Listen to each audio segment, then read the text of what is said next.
Voilà, je vais vous présenter l'Astromale, donc conçu en partie par l'Univers. C'est une malle qui est dédiée à l'animation, que les animateurs peuvent emprunter. Il y en a 3 exemplaires et il y en a un notamment à la préfecture de Saint-Lô. Alors dans cette malle, on va trouver différentes choses. Vous avez des objets répartis sur cette table, mais vous avez aussi une boîte de jeu. Voilà la boîte de jeu, la découverte du ciel. À l'intérieur de cette boîte, vous avez plusieurs plateaux de jeux.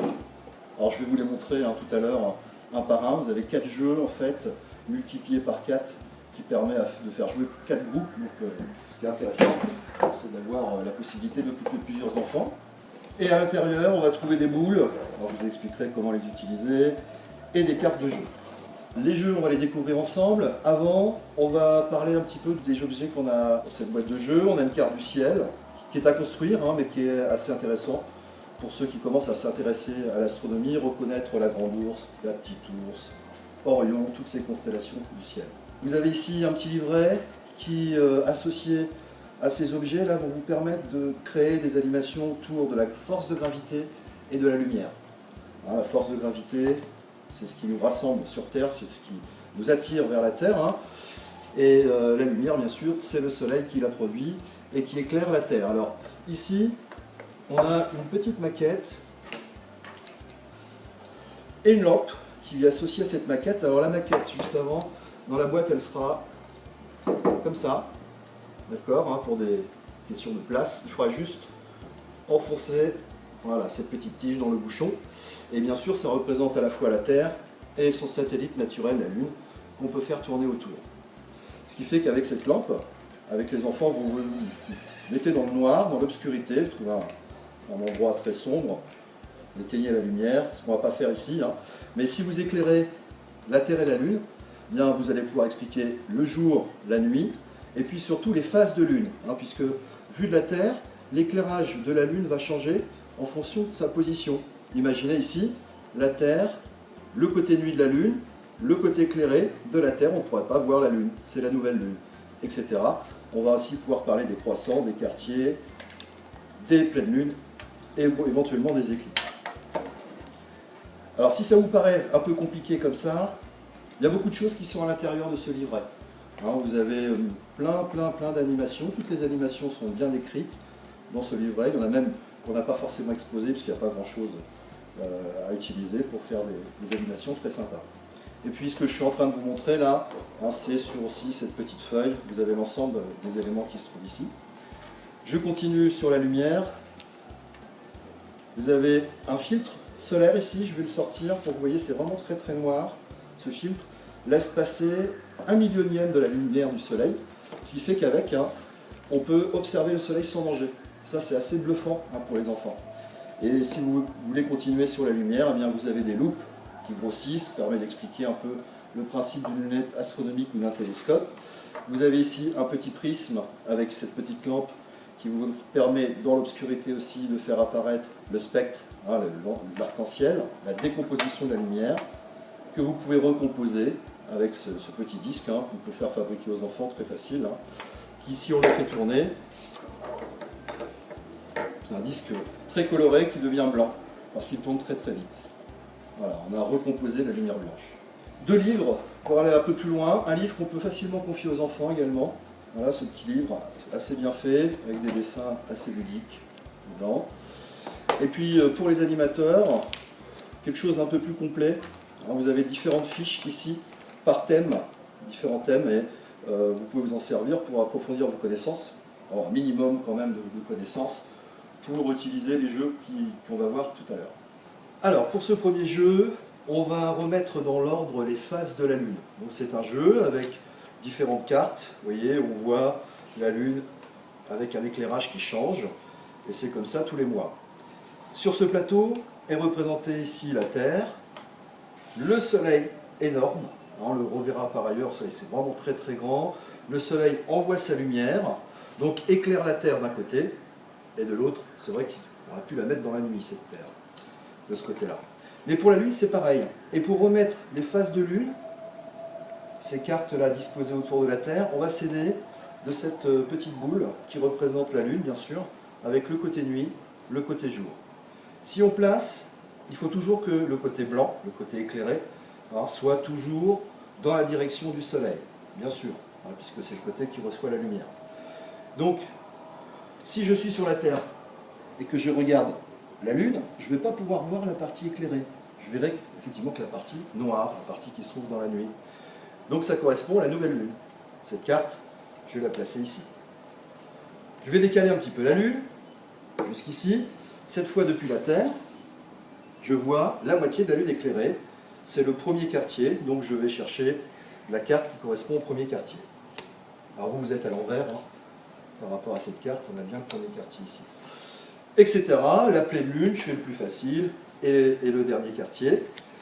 Et ensuite, on a les deux autres phases hein, qu'on peut remettre toujours avec quand on s'adresse à des enfants, hein, leur dire qu'il faut bien se mettre comme ça, hein, comme si vraiment on était sur la Terre, pour voir la partie éclairée, la partie nuit, et trouver la bonne carte. Alors ce jeu consiste à retrouver les étapes des missions Apollo. Les missions Apollo, ce sont ces missions qui ont emmené les hommes sur la Lune, 12 hommes hein, ont été sur la Lune. Les 6 missions se sont toutes déroulées de la même façon. Alors ce plateau, bien sûr, ici on représente la Terre, la Lune, hein, qui est représentée ici 3 fois, la Terre 2 fois. Hein, c'est normal puisque vous avez ici le décollage, étape numéro 1. Alors le décollage, on va le retrouver sur une de ces vignettes, ici. Voilà le décollage, donc on va le mettre en position numéro 1, etc. À vous après de retrouver toutes les différentes phases jusqu'à l'atterrissage sur la Lune, alors qu'on voit ici par exemple. Voilà. Puis de nouveau le décollage qui a permis le voyage retour avec une orbite autour de la Lune et un retour sur Terre avec bien sûr cette petite capsule où il y avait 3 astronautes à l'intérieur qui a fini dans l'eau. Alors j'ai mis les principales étapes, hein, il y en a d'autres.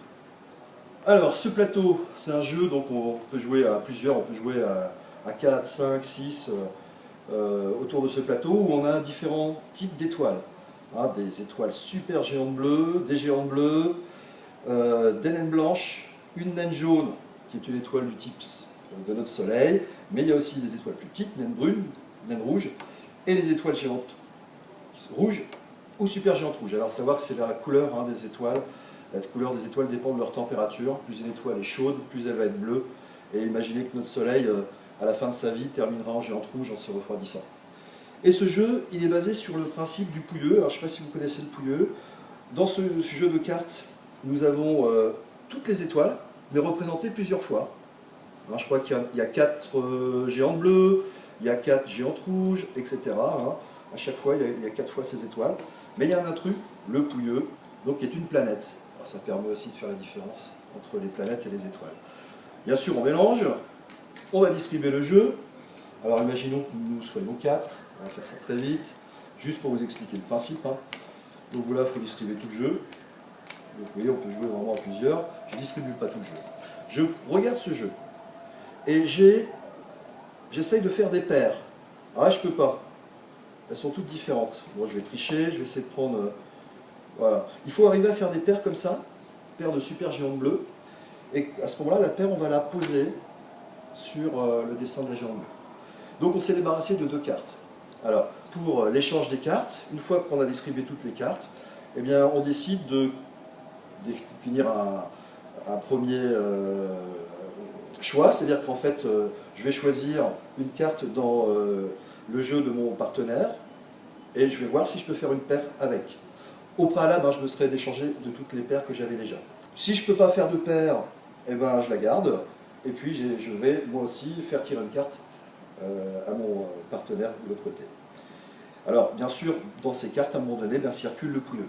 Et le pouilleux, en fait, il faut s'en débarrasser, puisque si vous restez avec la planète, en fait, eh ben, vous avez perdu.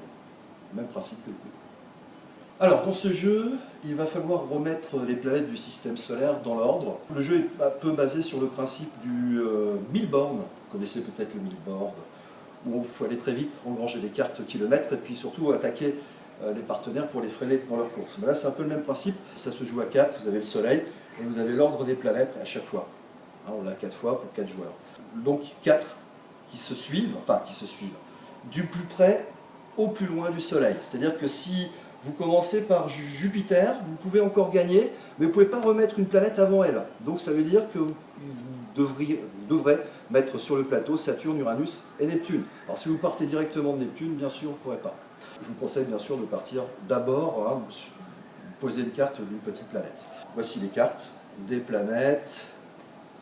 Voilà, Neptune, Uranus, Vénus, Mercure. Vous avez des ciels étoilés. Voilà.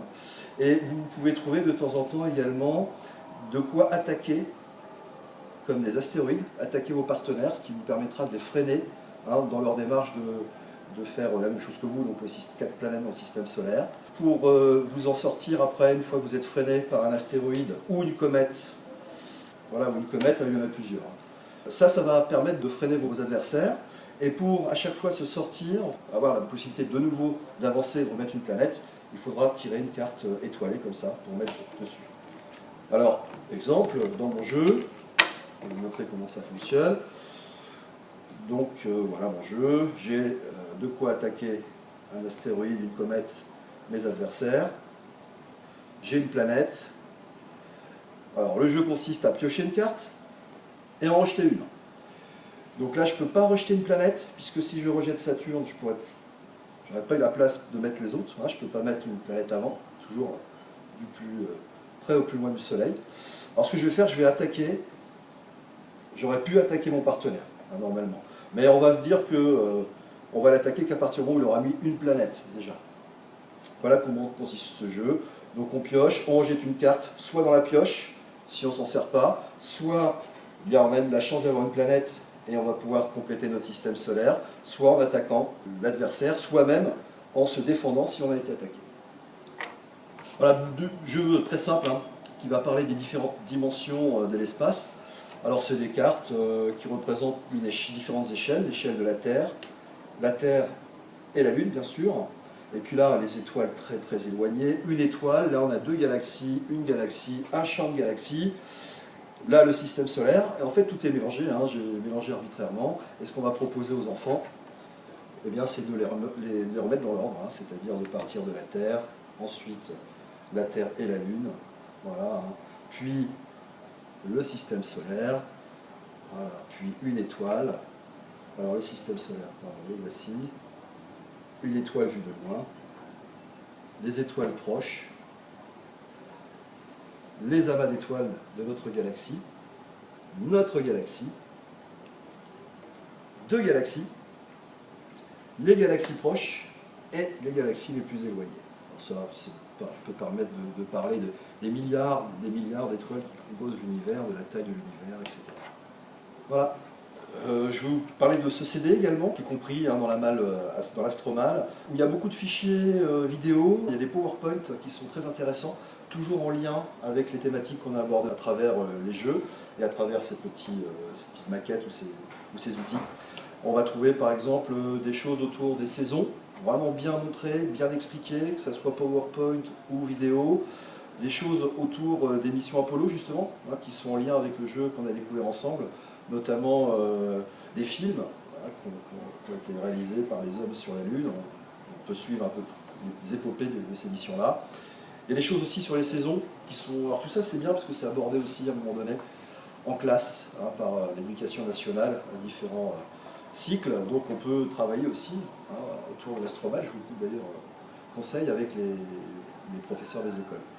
Voilà, donc bien penser à regarder tout ce qu'il y a dans ce document, parce qu'il y a plein de choses intéressantes à montrer et à découvrir aussi pour les animateurs, pour simplifier et pour s'approprier un petit peu tous ces éléments autour de l'espace.